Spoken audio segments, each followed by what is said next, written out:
to talk about this happening. We have salesmen outside of the car lot, and here comes a customer. Imagine that. Customer comes in. Jason is the sales manager. He sees them. Oftentimes, he points them out or taps on the window. Sometimes the salesmen see them. They run up to meet the customer. Customer gets out of the car. The meet and greet goes like this. Hey, can I help you guys? Or is anybody helping you? And actually, when you go anywhere, you go to a Best Buy or whatever to buy a TV and somebody yells out at you, can I help you? What do you say? I'm just looking. You go to a shoe store or boot store to buy some shoes or boots. Can I help you? I'm just looking. It's a reflex. But we, rather than overcome that reflex objection through having a very good meet and greet and a professional meet and greet, we decide to go ahead and let them have that objection right up front, and we do a poor job and won't be like everybody else who doesn't do it professionally, and we won't say, can I help you? And then the customer says back, I'm just looking. When the customer says back, I'm just looking, then the next thing that a salesman does is he looks at the customer's body language. And the poor body language is, if the salesman's coming towards them and they turn away, has that ever happened to anybody here? They turned away from you? Absolutely it has. It happens all the time, every day on every car lot. Or they look down like they don't see you, or they do the scurry away. Like, oh, let me scurry away, maybe this guy can't catch me. And it happens every day on every car lot. Not good at that body language. So then, rather than shaking their hands, introducing ourselves to them, making eye contact, doing all the things that we're supposed to do, doing a proper meet and greet, start asking fact-finding questions right off the bat, then we say to the customer, oftentimes their poor body language leads to our poor body language, then is hands in the pockets and head down, which means I'm not going to sell anything today. And it goes like this. Well, what are you looking for? That's the next thing that we say because they said they're just looking. Now, remind you, I'm telling you everything wrong to do. When they say, we're just looking, and then you respond, and they give you poor body language signs, and you respond with, what are you looking for? And then the customer says something that totally excites the salesperson. Totally excites the salesperson. Takes the head down, hands in pockets, oh gosh, total intimidated feeling, heart thumping in your chest feeling, and the customer says, we're looking for a $6,000 car. And the salesman gets so excited, hands come out of the pockets, smile comes back on the face. I've actually got some customers that are looking for something. The salesman does this right here, exactly this right here. Tells the customer, oh great, fantastic, I'll be right back. And runs off. So then the salesman scurries into the sales tower, hurrying up to the sales tower too. Runs in there. I don't care if there's deals going on. I don't care if there's lips being loaded about what to say. I don't care if they're in the middle of a TO. He wants to interrupt everybody because he's got a customer that's looking for a car. My deal. And he does like this. Boss, I need a $6,000 car. I got some buyers out here. They said they were looking for one. That's what happens on every car lot, right? Why are you laughing? Because you know it's true. And he may give you 3 cars to go look at. Then the salesman runs right back out to the customer, and you're kind of happy because you got something to show them, and it's in their price range. They said they want a $6,000 car, and you run right out there. You don't do any more fact-finding and investigating. You skip step 1, you skip step 2, you go right to the car, skipping both the first 2 steps. Y'all can guess how this is going to turn out because this is how it turns out every time. Mr. Customer, come with me, let me show you this. And you take them to the detail bay, the trade-in row, the bullpen, whatever you happen to have at your dealership, and you show the customer the $6,000 car. Now remember, you got 3 of them to choose from here. Doesn't matter which one you pick.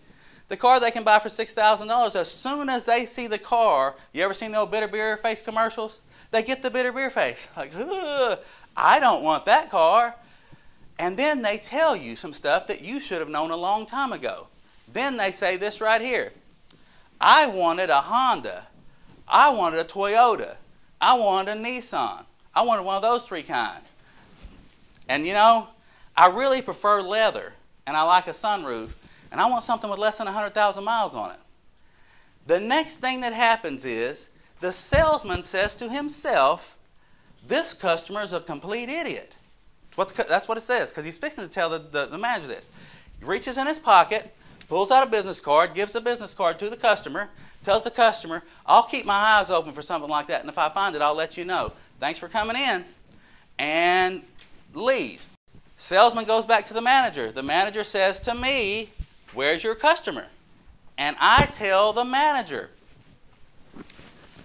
Those people were idiots. They were real idiots. Do you know that they wanted a leather sunroof Honda or Toyota with less than 100,000 miles on it, and they said they wanted a car for $6,000? Good luck to them. They're idiots. And goes out to get another customer, take another up. The sad part is the manager sometimes agrees with the salesperson. He might say a half-hearted attempt at, well, I'd like to get a shot at everybody, at least bring them in, or try to get me to get a turn on them, or go get somebody that's not an idiot. And so then they go out and get another up. You've been put in the Oh You Did Club by some customers you didn't think would buy. And you guys all know what the Oh You Did Club is. It goes like this right here. Doop, doop, doop, doop, doop, doop. Hey, Bob and Betty customer, how are you? Hey, this is Roger down at Frank Fletcher Honda. Oh, you did? What'd you pay for it? And then you start asking those type of questions. What we're going to show in the video and how we're going to do this is the right way to do it. This is why the steps are important. Walk up to them with a purpose, with a smile on your face, and you welcome them to the dealership. Welcome to Frank Fletcher Honda. My name's Roger. What's your name? Jason Ho. Jason Ho. I'm smiling. I'm happy. I want him to know.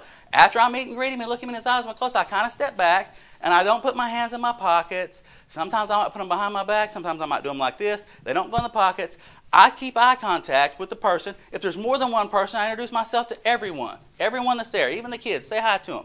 Then after you've done this meet and greet, mine goes like this right here. You can do it any way you want to do it as long as it controls the situation and it transfers into step 2 quickly. When I step back, I say to Jason, Jason, how'd you hear about our big sale?